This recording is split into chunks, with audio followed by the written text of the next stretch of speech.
This is a 2010 Hyundai Tucson, little crossover or small SUV. And to fold down the rear seats on here, it's pretty straightforward.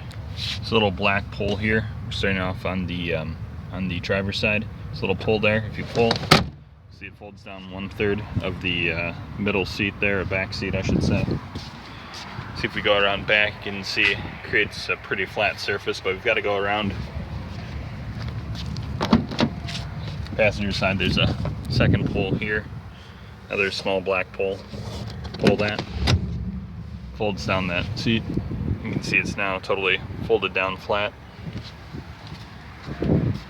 Go back around and you can see you can fit a smaller appliance in there or smaller piece of furniture. Get those seats folded back up. You can see you can actually pull on here and that's going to undo that lock.